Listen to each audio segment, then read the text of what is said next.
Hello there, it is Jo from Minerva and we are on episode 6 of our lingerie sewing series, and we have been building up your skills to choose different lingerie patterns and some different products and fabrics. Today we're going to make the Jali vest, which is an everyday vest that you can wear as an underlayer, like a thermal, or with a jacket so that you can just see the front, or you can wear this vest on its own. This is the Jali sewing pattern. It has a vest or a soft cut bra option, so you can really stretch your skills with this. Maybe start with a vest and then try out using the same fabric once you're familiar with it to have a go at making the bra. The vest has a bra support shelf on the inside, which I will show you how to do because you need a different type of fabric for that. But you can make this in stretch knits, jersey, velvet. I've got a few fabrics to show you, and it really is a very versatile pattern. The great thing about Jali patterns is they come in a large size range. So there is 17 different sizes on here, ranging from a 31-inch chest up to a 50-inch chest. So you can use the increments quite usefully for yourself. So you can get a larger bust fit if you want, and then grade your size in for hips and waist, or you can grade in for the bust and take a wider waist and hips if you have a fuller tummy. There is also the option on this pattern to adjust this vest top for breastfeeding. So you can get a clip that goes here so that you can remove the upper part of the vest top on a clip. That might be of interest to some people who are looking for that style of garment. This pattern calls for fabric with a 70% stretch, which is quite a high stretch. So you'll be looking for something that's pretty stretchy. This is a stretch velvet, which would make a beautiful vest top, especially for wearing under a jacket or for wearing as part of a suit. That has 70% stretch. You can try an ITY jersey, which has 70% stretch. This is a really soft touch one. It's not shiny, but it's got beautiful drape and stretch, and it's opaque enough to make the vest top. The fabric that I'm using today is an ITY, an interlock jersey, which has the 70% stretch. And I've chosen a glitter one. Isn't that beautiful? Stunning. That would make a great jumpsuit actually. Or the named clothing kilo wrap dress. But anyway, we're going to make a vest top with it. So inside I need a fabric that's going to make the breast support area. And this is the fabric that you'll be looking for. It's called a power net, and it's a mesh fabric. Obviously you can see me through it there, and it's got that 70% stretch in that width, but not in the other grain. So when you have it, it will stretch across your bust, but you'll get support because the fabric won't stretch downhill.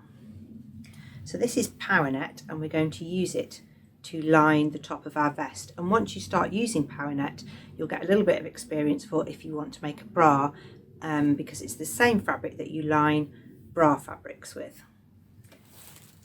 We're going to go over using fold over elastic, which I showed you in episode 1, and we've got some rings and sliders to make our adjustable straps. Okay, let's go and cut out. Okay, there's a few little things to think about when you're cutting ITY jersey. It's super stretchy and it's got more stretch in one direction, so you need to make sure that you're getting your selvage to selvage and you're getting the grain going in the way that you are expecting it to. It's also a good idea to keep everything up on the table if you let it hang over the edge, because it's so heavy and drapey. When you cut your pieces out, if it's under tension like that, when you get all the weight back on, it will ping back and your pieces won't be accurate. So make sure everything is on the table. For the Jali camisole, there are only 2 pieces to cut out of your main fabric, a front on the fold and a back on the fold. To create 2 fold lines, fold your fabric to the centre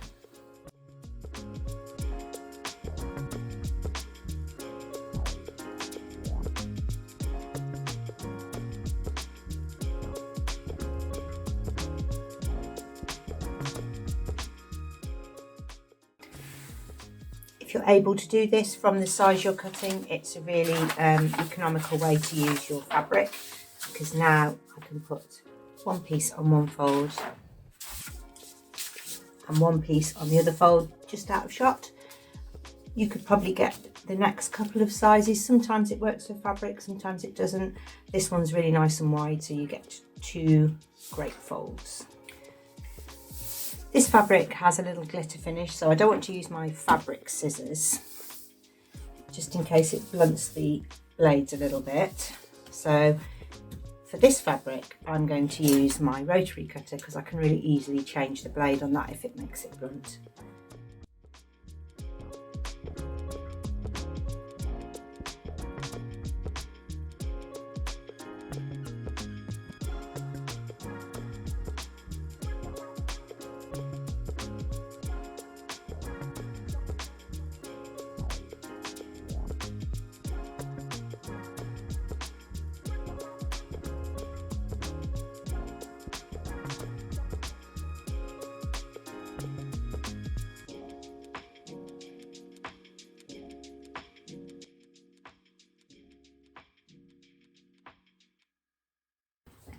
It doesn't matter how you mark the notches. You can use a chalk, but you will need them because you're applying elastic. You want to make sure that you've distributed your elastic evenly. So you can mark them on the pattern, or you can cut them as a little notch in the fabric. That's it. That's the front and the back. Let's have a look at the bra shelf. That's from PowerNet.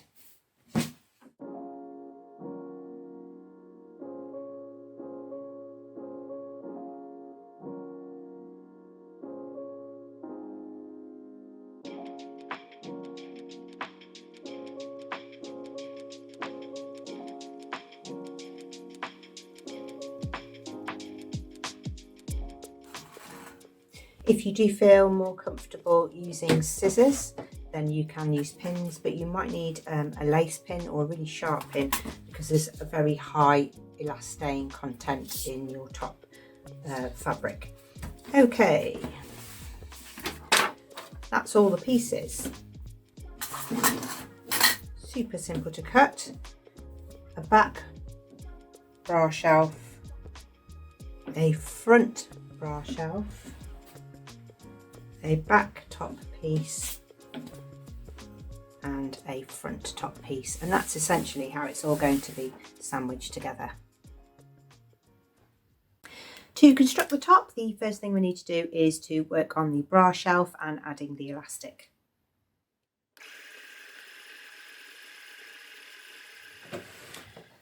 Okay, a little bit about machine setup. You absolutely must test sew this PowerNet. It's not the easiest thing to sew. Different machines will behave differently. You can try a stretch stitch, so that's a very narrow stretch stitch. So mine's on 0 actually. I tried it on different amounts, but 0 was the best. And you might also need to change your tension because it's such a light fabric. If the thread is running through too tight, it will gather up all of the mesh because the mesh is so light, small length. And I had the tension right down on 1, which I never normally use, but I tried lots of different ways. You could try Marrowflex thread. That could be your answer if your machine prefers to sew a stretch with that. You need a fine needle, a stretch needle. So this part, although it's only 2 little seams on the bra shelf to sew both sides together, you need to get that right. So don't even go onto here until you've got the stitch right on your mesh. Don't go forwards and back. If you go forwards and back, it chews it down into the foot plate. So just leave the threads, they will be enclosed on the next seam. And then as well, if it pulls up and doesn't do a very good job, then you can just pull that out and try again. But do test until you get it right. If you can change the foot pressure, that would also help. So you could squeeze it down a little bit more because it's such a light fabric. So have a little play around until you get your settings. I like to write mine down in my book. These are all my knicker settings that I made when I did episode 2. And now I'm just starting a new page for this because I want to make sure that if I make this out of a different ITY jersey, I know the settings. Okay, set yourself up and sew down both sides of the bra shelf. Okay, so I've got mine nice and flat, got my settings right by using my test piece. This doesn't need to be stretchy, so you're not trying to achieve a stretch, you're just trying to get a nice even edge. With this mesh normally, you're normally sewing it to another piece of fabric, so you normally get a little bit more stability, but for this bra shelf, we're just sewing the two sides of mesh together, which is what makes it tricky. Okay, next you need to take your plushy band elastic and join it into a loop, and then you're going to put pins in the quarters and measure it through the quarters, and then attach your band to your shelf. Don't forget, you might need to change your settings now to zigzag your band together.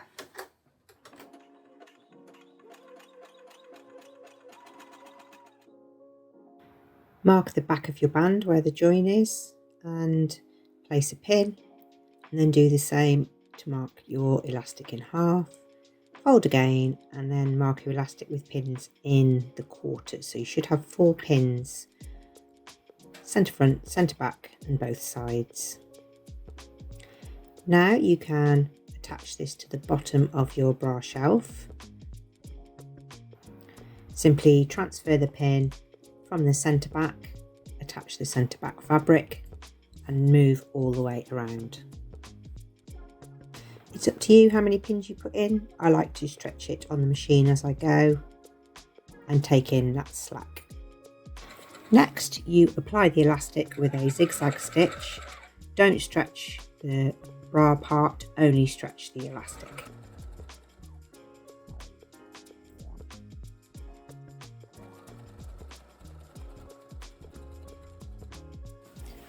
Okay, once you've got your bra band on, this is all of the support system that's going to go into your camisole. Next, you're going to sew the side seams of your front and back. Just make sure you get the back piece the right way up. It's got notches at the top. And pin in place. And if you need to do a little test with this different ITY fabric for your stitch length, do that and make a note. This seam needs to be stretchy. So I'm going to use my narrow zigzag stitch, and there are some side notches to match up. One's marked, one's notched. And sew down here and the other side. Okay, so we've got the camisole joined at the sides. I've zigzagged the edges just on my regular sewing machine.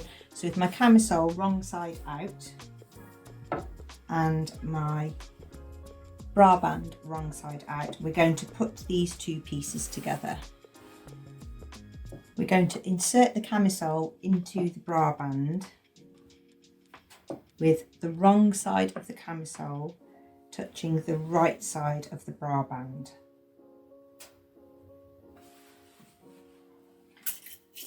A little bit fiddly to get started, but once you've got those bust points in,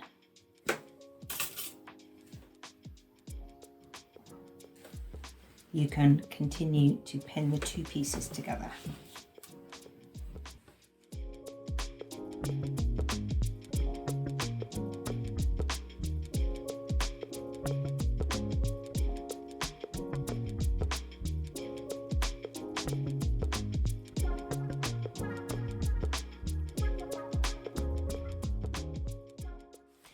Once you've got it pinned together, you're now going to baste these layers together, and that again is going to be your choice depending on your machine and your skill level. I'm going to do a narrow zigzag to attach those together because that will finish the edge at the same time, and then I'll be ready to put the fold over elastic on. If I try and get a straight stitch really close to the edge, sometimes those two layers slip apart and then I won't catch one. So I'm going to zigzag around the neckline, under the arm, across the back and back round. Now that we have the main body together, we're going to take a look at putting the fold over elastic on. I've got a few different layers there, so you might find it useful to base those together because your fold over elastic isn't that wide and some of your pieces might start sliding against each other and slide out of the fold over elastic. I like to use 2 passes on my fold over elastic, one to get the elastic on and everything held down, and my second one to position it and fold it over. Right, next you're going to turn the top to the right side and take your fold over elastic. There's a shiny side and a matte side. You can choose which side you use. I'm going to choose the shiny side because I've got a glittery fabric, and I'm going to start at the top of the bust front, leave 2 centimeters hanging over, and that's to apply the ring. And then with the plushy side against the lining, I'm going to attach the elastic around the neckline and then leave another 2 centimeters. And then I can put the elastic around the back that's cut. So one piece will go around the neck, cut, and then the next piece will go around the back. If you need a quick tutorial on how to apply fold over elastic, you can nip back to episode 2 where I put elastic on some knickers and I show you how to do it in 2 passes so that it encloses the raw edge really cleanly. Don't forget, you're only stretching the elastic, you're not stretching the top. So you put the elastic between your thumb and forefinger and use your third finger along to stretch the elastic.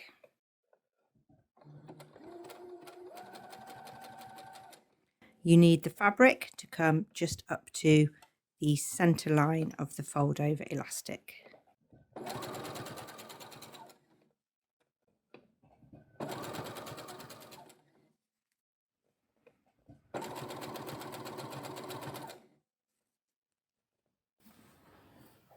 Once your elastic is attached, you've got a little bit of tension, then you fold over the elastic and put it through a second time.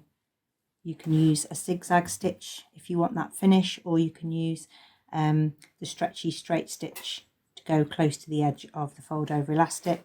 And from the wrong side, all of the lining and the raw edge of the top is enclosed. You should have that little extension left to put the ring on at the end. Next we are going to look at the rings and sliders and how they fit on. You can swap this out by using the instructions here for adding a nursing clip if you want to try that option. I'm going to show you with the regular sliders and rings. Okay, next we're going to put the rings and sliders on. So you'll need 2 sliders for the straps and 2 rings which you're going to apply here. So the first thing to do is to put the rings on, so thread those through that little bit of elastic that you saved and sew onto the back, and do the same on the other side. Okay, we've got 2 rings attached, and now we're going to use the rest of the fold over elastic to make 2 straps. I'm going to cut 2 strap lengths, and this will become the strap. So you're going to fold it in half and sew the length of, so you can do that on both so that you've got 2 pieces of strap, and then I'll show you how to thread the sliders on and get everything through the loops. Okay, this is similar to the birder pattern that we did in another episode. So you're going to put the elastic through the slider and then fold it back on itself and bar tack on the end here. That's sometimes tricky to hold under the machine, so I like to use a little bit of temporary glue to just hold that down while I sew across the end. Try and go over the end of the elastic so that you completely enclose it, so your zigzag will cover that raw edge. Once you've got that ready, you can then go through the loop from the inside of the top to the outside. Make sure your strap isn't twisted. Go back through the loop, back through the slider a second time.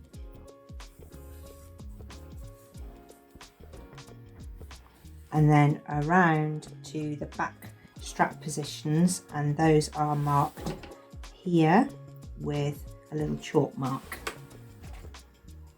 And then zigzag on the back. Just make sure that that isn't twisted before you sew it, because it's a bit of a pig to unpick elastic.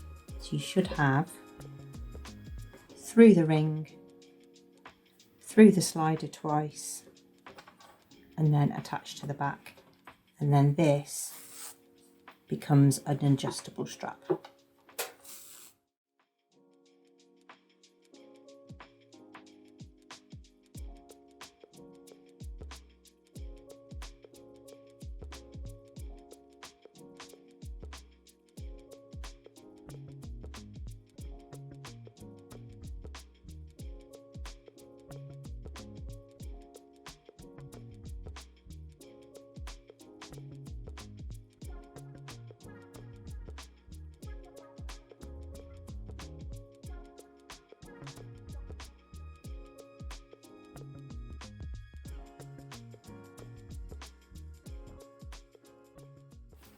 Your hem allowance is 2 centimetres, and you've got a few options here. So you can either zigzag this edge, you can use a twin needle, but you have to sew the twin needle from the right side. So you'll need to put a tacking line all the way around, so you've got a line to follow, because you must sew a twin needle from the right side. Or you can just straight stitch it with your stretchy zigzag straight stitch and trim it out. I'm going to allow that 2 centimetres because I think it will help the camisole to not curl up at the bottom and to have a nice finish. I'm going to zigzag mine because I think that will finish the edge, and because I've got a glittery fabric, my zigzag will bury itself among there. If you've got a solid colour, then you might want to use a different technique. So pick the one that you like the best, or the one that you're most familiar with. If your fabric is super curly and difficult to not stretch under the machine, you can run a piece of hemming web inside to the wrong side of the fabric and then press it down, and that will hold it in place. Just be careful. It needs to be a fabric that you can press. I'm be getting some glitter on my iron if I did that, but if I had a plain fabric, then I'd certainly consider using a hemming web to stabilise the hem, but it would still remain a little bit stretchy to get over my head. Okay, this is the top finished. I've put quite a bit of stretch on that fold over elastic. I could have put less, especially if I got a bigger bust, because I'm getting a little bit of wrinkling there, but I think that's fine because it's a cami. I've got those adjustable straps. It's not gaping here, which is perfect. If you're getting a bit of gaping there like that, you can put a little bit more tension on the elastic. It's quite long, a bit long for me maybe, but it makes a great top for wearing with jeans or wearing with a shirt open over the top or a jacket. It's actually really good for yoga or for any kind of sport. As I said at the intro, you can also get nursing bra clips there so that you can clip that as well, because it would also make a great top part of a pyjama set. Fabulous fabric, isn't that amazing? I hope that's given you a little bit of confidence to maybe go and try a different type of jersey, especially one with much more stretch, a 17% stretch. Don't forget you need a stretch needle. You can also sew it together with the Maraflex thread, which I've been really enjoying using throughout this series. It really is taking my sewing to another level, where it's got a really strong seam, but I've still got that little element of stretch. If you would prefer to have a go at the soft cut bra from this pattern, there are very similar techniques. So the strap technique is the same, the rings and sliders are the same, using fold over elastic. You'll just be working on smaller components, and obviously on the bra you'll need to add a bra closure. If you're thinking of taking your sewing to the next level for making a soft cut bra, then you can either try this pattern, or my next episode is how to make a soft cut bra. So maybe if you see that process, you can start to choose the shape of bra pattern that you think would suit you best. We would love to see what you've been making. You can use the hashtag lingerie to search up projects that Minerva makers have been making. That's a great way to find out what people have chose, what fabrics and notions they have matched patterns with. We would like to see anything that you've made, so lingerie or not, we would like to see what you have been sewing, crafting and making. Do come back for the next episode, which is episode 7. In this episode, we will be making a soft cut bra from the Wardrobe by Me bra pattern. I hope you're enjoying the series. Do come back for the next one soon. Thank you.